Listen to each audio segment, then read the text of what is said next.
जबरदस्त खेल करती है भाइयों। मैं आज पहली बार एक रहस्य खोलने जा रहा हूं। खोल दूं? सच बता दूं? बता दूं? बता दूं भाइयों? पहले कभी नहीं बताया, आज बता देता हूं। और मेरे पत्रकार मित्रों से भी कहता हूं, जांच करवा लेना। 100% सच्चाई बताने आया हूं मैं आज। जब हैदराबाद म्युनिसिपल कॉरपोरेशन का इलेक्शन हुआ,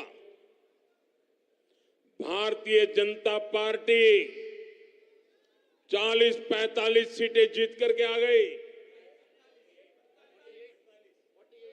48। किसी को बहुमत नहीं मिला। केसीआर को सपोर्ट की जरूरत थी। और आपने देखा होगा, हैदराबाद कॉरपोरेशन के चुनाव के पहले वो एयरपोर्ट में पूरी फौज लेकर के मेरा स्वागत करने के लिए आते थे। बढ़िया बढ़िया माला पहनाते थे, बहुत सम्मान करते थे। याद है ना? फिर क्या हुआ भाई? अचानक बंद हो गए। अचानक इतना गुस्सा क्यों निकल रहा है?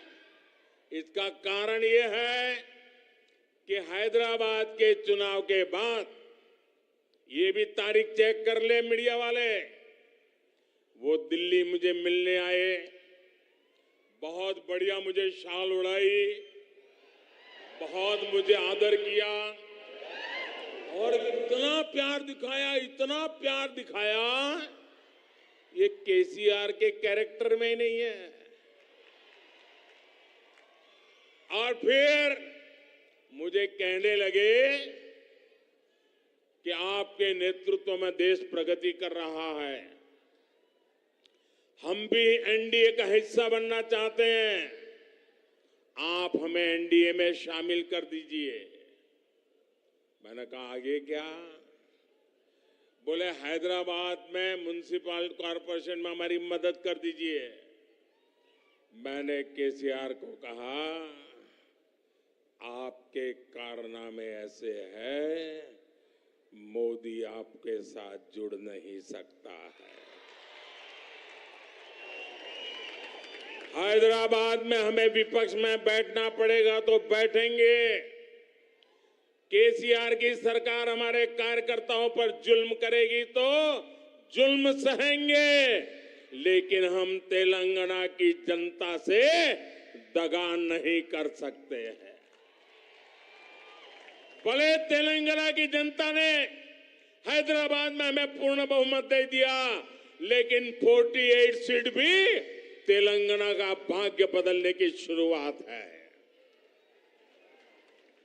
और मैंने उनसे हर प्रकार से मदद करने का इनकार कर दिया।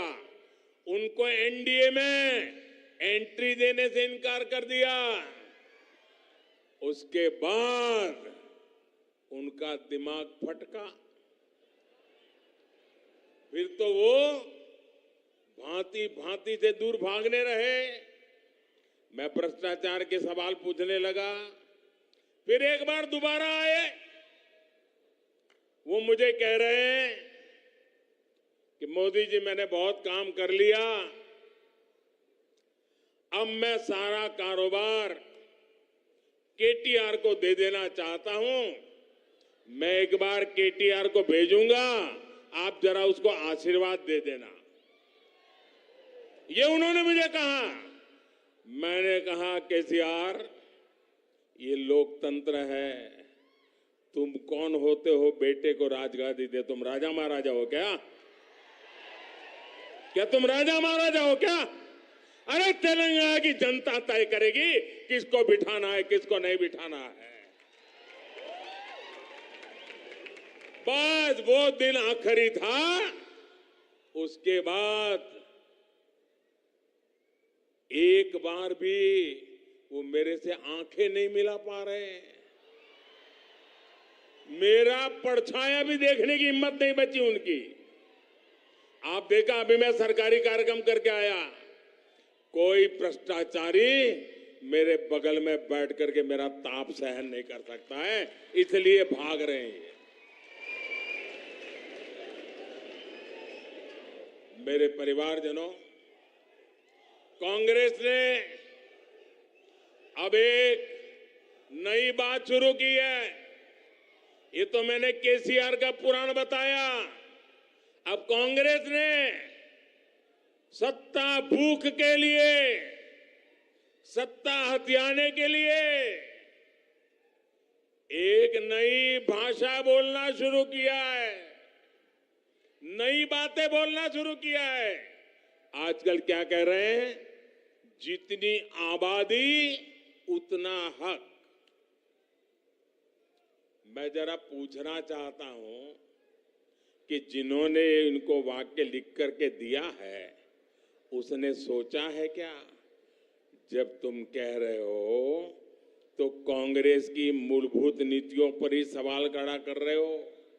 जब आप कहते हो जितनी आबादी उतना हक, इसका मतलब ये हुआ कि अब कांग्रेस घोषणा करे, क्या आप अल्पसंख्यकों के विरोधी है क्या?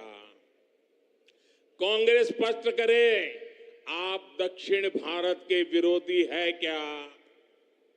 मैं सिद्ध करता हूं, उनकी ये नई सोच दक्षिण भारत के साथ घोर अन्याय करने वाली सोच है। ये नई सोच माइनॉरिटी के पीठ में भी छुरा भोंकने वाली सोच है। आजकल देश में अगले डिलिमिटेशन की चर्चा हो रही है। आपको मालूम है ना, 25 साल के बाद पार्लियामेंट की सीटें कितनी होगी, कौन सी क्या होगी, इसका निर्णय